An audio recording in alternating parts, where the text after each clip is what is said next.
gimanye sirikal okawni joma ng'eny paro ni en gimo chakre sani. Gini no chakre ka parga beach kani e parliament ma parliament noko ni kama koro wachope ni koro nyakwane kaka inyalo chier kambini ma parliament nogo etik. Ka jopo ka parga boro ne mano na yudo ka koro oure mapod nie telo nolos gimoro ni sugar task force. Badira mantie Gavana makaka mega maeno Paranya emaneja koma task force. Gavana Makisumu manen Professor Peter Nyong'o was a member of the task force. Makata signature mare kade gichiwo report ne President Uhuru Kenyatta 2020 Dumara Beach signature Nyong'o ni kanyo. In fact, task force no chiwo kadwachgi to kembini gi osebedo motengre mayo minyalo konygi go eno usgi malo mondo usi utemantie kanyo mondo usi gi mwandu duto tema gin go odhi okawo ketie lwet jok ma iluongo ni private investors.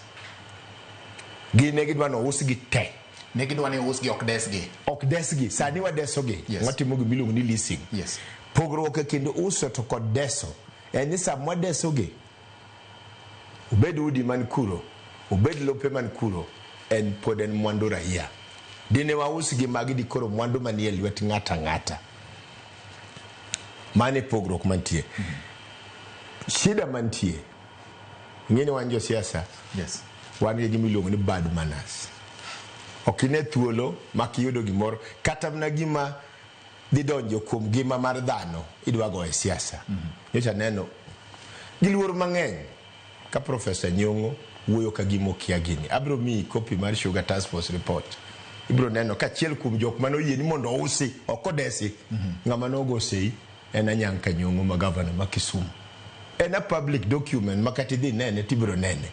So kochopo kama dwa wuoye gima konyo ngima jothurwa nikech king'iyo kembe mantie sani kembe mag sukari. Sani wan gi kembe 17 e Kenya ka. Ariyo kuom gi ok ti. Kidhi Kericho County wan gi kembe 2. Machielo iluongo ni Soin ok oti sani. Machielo iluongo ni West Valley otiyo. Kibiro Kisumu County wan gi kembe 4. In fact, gin 4. Moroni, Chemelil, Miwani to kod Kibos. Magi kembe mathoth karibu 80 wi 100 mag joma tiye maybe ohingo kanyo 90 wi 100 gin ogandawa. Miwani sani ok ti, Moroni tiyo, Chemelil tiyo, Kibos bende tiyo. Kidhi malo yo Western kocha Busia County wan gi kembe 2. Achiel iluongo ni Olepito mani Teso South, achiel iluongo ni Busia Sugar Company mani Matayos. Kidhi Kakamega County wan gi kembe 3. Achiel en Mumias, achiel en Cabras, achiel en Butali. Kidhi Bungoma wan gi 2. Naitiri manie kinde Bungoma gi Trans Nzoia to kod Nzoia. Kidhi Homa Bay County wan gi Ndhiwa. Migori County wan gi Soni. Kidhi Narok County wan gi kembe 2 migero sani. Achiel iluongo ni Ngata but Kabencha Kokontie. Achiel iluongo ni Transmara mosebedo kuom ndalo mang'eny. Achiel iluongo ni Soit mana wacho mokwongo chane en Soin makore en Soit. Ai mogik wan piny yo Kwale but Kamanera misintie kamiluongo ni Kiskol Kwale International Sugar Company Limited. Kiketo makorwa koni gima dwan dalerni kambi miluongo ni Olepito mani Busia mantie Teso South. Gi kambi miluongo ni Busia Sugar Company mani Matayos. Karibu nus mag jok matero niang' kuro gin joluo mapudho niang' mapuro niang' Ugenya. In fact, ng'ama tero niang' mang'eny mogik e kambi miluongo ni Olepito en ja Ugenya, ok ja Ugenya, ja Buholo mawuok but Sigomre ka. Jomoko paro ni kata kembe kaka Mumias achiel kuom jok manyocho nwang'o bonus no yie nana luong nyinge ka.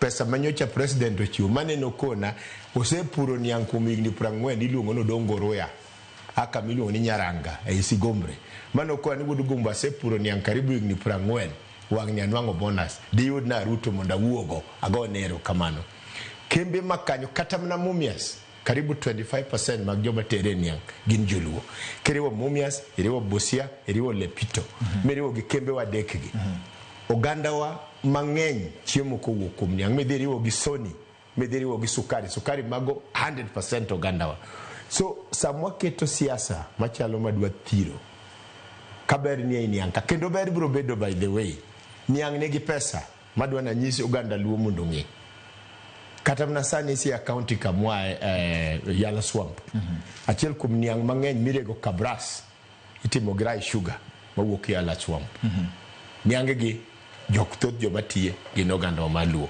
omiyo